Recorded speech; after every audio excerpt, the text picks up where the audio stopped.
The US is calling on Australia and other allies to reverse sanctions that have been imposed on 2 Israeli ministers overnight. Live to Trudy McIntosh now. Trudy, who's been targeted?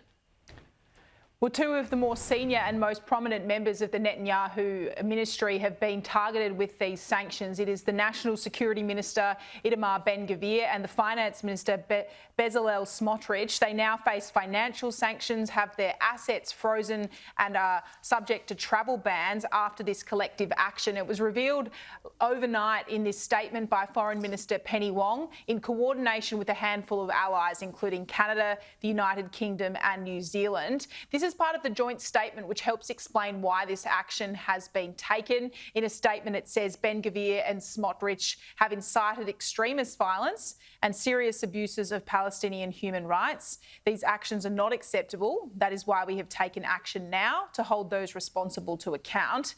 Today's measures focus on the West Bank, but of course this cannot be seen in isolation from the catastrophe in Gaza. We have seen the reaction from these 2 men, now the subject of these, in essence, symbolic sanctions if they don't hold financial assets, for example, here in Australia, and if they didn't have plans to travel here anyway. Much of the anger, though, has been directed at the United Kingdom. These sanctions don't frighten me. Booze to the white paper. I will continue to work for our state, for our nation, and I will continue to work and ensure that humanitarian aid will not enter for Hamas. We have overcome Pharaoh, and we'll overcome this as well. Britain has already tried once to prevent us from settling the cradle of our homeland, and we will not allow them to do so again.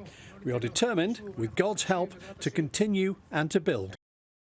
We are concerned alongside the United Kingdom, Canada, New Zealand, Norway and others about the unlawful and violent settlement enterprise in the West Bank that is not consistent with 2 states.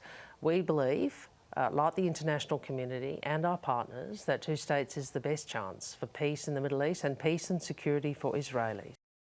That's the Foreign Minister Penny Wong this morning. She's due to hold a press conference here in Parliament House in just under 10 minutes' time. I wanted to show you the reaction from the United States, who crucially has not signed on to this action and calls for it to be reversed. This is the Secretary of State, Marco Rubio, condemning the sanctions, saying that they, quote, don't advance the US efforts to achieve ceasefire or return hostages.